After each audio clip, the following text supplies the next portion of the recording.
Fala galera do YouTube, salve pessoal da Secretaria de Educação, que é quem vai avaliar esse vídeo.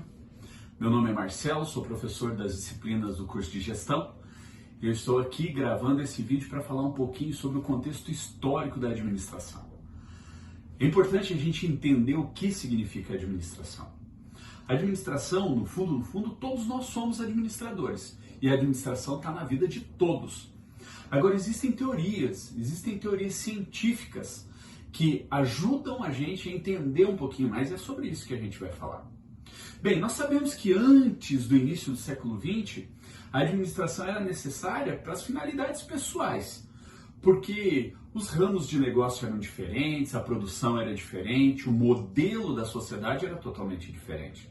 Mas a partir ali do início do século XX, né, com as mudanças, com as ocorrências, né, com a mudança no sistema produtivo, com as mudanças organizacionais, então foi necessário iniciar um processo de estudo da administração, até para poder ajudar a desenvolver todos esses aspectos.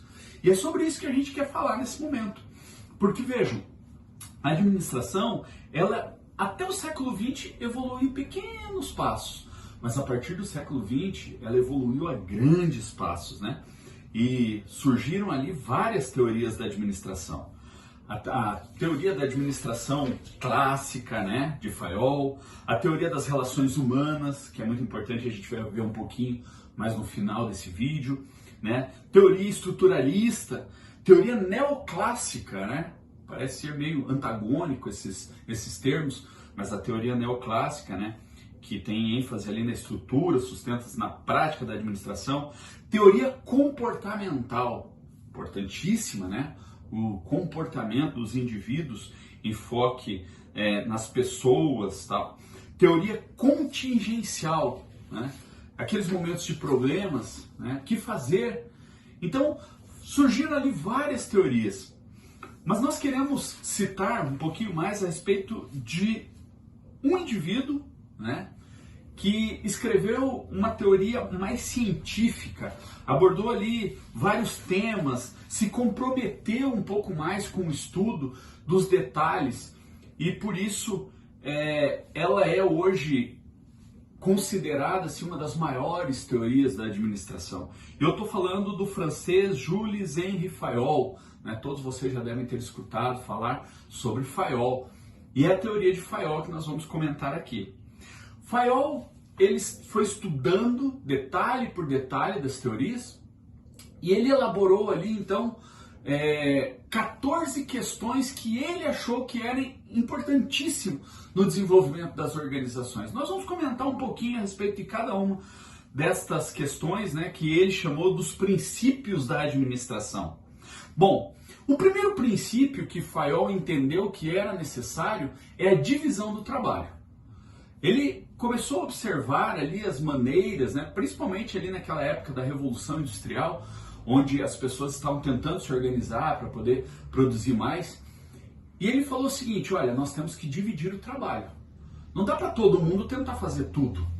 Cada um tem que se especializar numa área, né? Tem que ser bom em uma coisa, para que aquela cadeia, para aquele desenvolvimento do trabalho possa ocorrer. Então a primeira coisa que ele questionou ali foi a divisão do trabalho. Bom, quando você divide as equipes, você tem que ter autoridade. E esse foi o segundo ponto que ele levantou. Ele disse, olha, nós temos que estabelecer quem tem a autoridade e quem tem a responsabilidade nos grupos. Porque imaginem vocês, vários grupos trabalhando, cada um, obviamente, fazendo ali agora o seu trabalho, mas sem ter a autoridade definida. Imagine todo mundo tentando mandar em tudo, não daria certo. Né? Então ele estabeleceu que a autoridade e a responsabilidade era importantíssimo e tinha que ser observada ali. O terceiro ponto que ele questionou foi a questão da unidade de comando. Opa, nós já sabemos que as pessoas têm que ter a sua autoridade, têm que ter a sua responsabilidade, mas não dá para todo mundo comandar.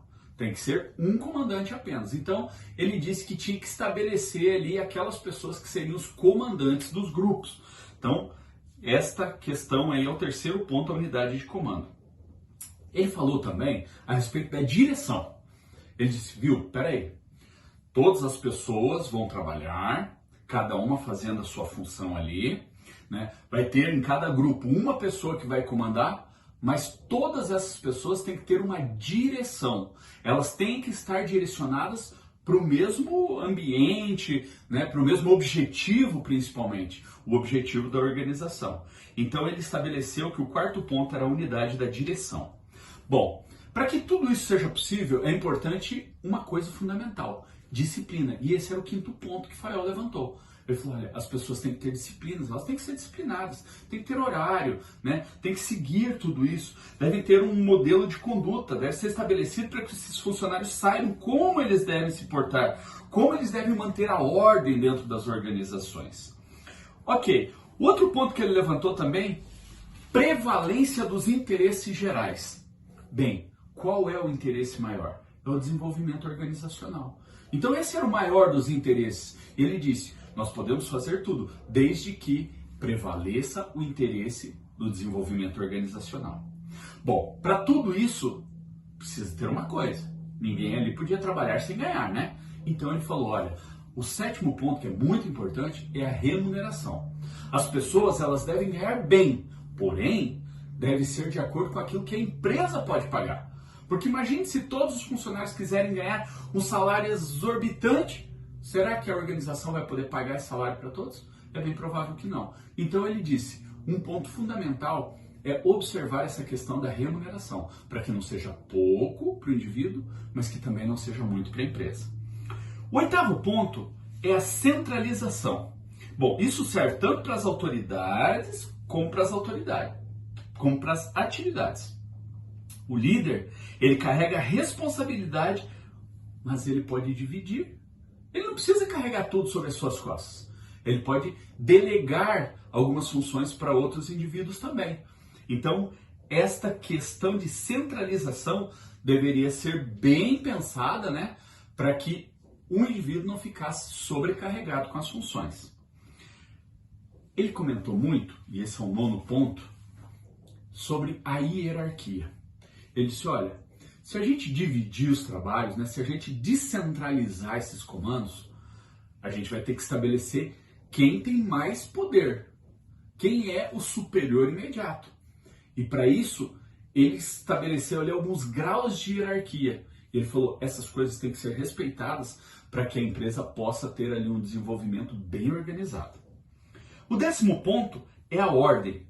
Ele disse, olha, cada pessoa, cada coisa, cada modelo, cada trabalho tem que ter o seu lugar específico dentro da empresa. Não pode ser aquilo tudo esculhambado, né? E com isso aí já começaram a dar assim algumas primeiras ideias a respeito de layouts, né? Layout de produção, começaram a surgir a partir daí. O 11º ponto, equidade. Ele disse o seguinte, os líderes devem inspirar um senso de lealdade e devoção à empresa. Então esse era um ponto muito importante. 12º, estabilidade. Veja, as pessoas não podiam ficar ali trabalhando e aí então por qualquer coisa, troca o funcionário, tira esse, manda esse parar de trabalhar, põe outro aqui no lugar. Por quê? Porque essa rotatividade de funcionários traz problemas para a empresa. Imagine um trabalho técnico ali, né? Nos primeiros modelos de produção, o indivíduo já estava se familiarizando com a produção, já estava ficando rapidinho ali, de repente trocava aquele indivíduo. Era um novo começo, um tempo de adaptação, tudo isso custava caro para as organizações. Então, ele levantou essa questão, ele disse, olha, tem que ter uma certa estabilidade. Isso daí ficou muito importante. 13º ponto, iniciativa. Ele disse, todas as pessoas têm que ter boas iniciativas. Porque se não houver iniciativa, fica complicado, fica difícil. Então, o 13º ponto era iniciativa. E o 14º, espírito de equipe. Não adianta tudo isso acontecer se as pessoas não tiverem aquela sensação de que todas elas fazem parte do mesmo grupo. Agora, essa teoria, ela foi muito importante, mas depois dessa vieram outras. E algumas que são muito importantes são aquelas que falam sobre a gestão de pessoas. Por exemplo, né, recentemente, que a Venato falou muito sobre a gestão das pessoas. As pessoas têm um papel fundamental. E ele disse o seguinte, o maior patrimônio que nós temos dentro de uma organização é o recurso humano.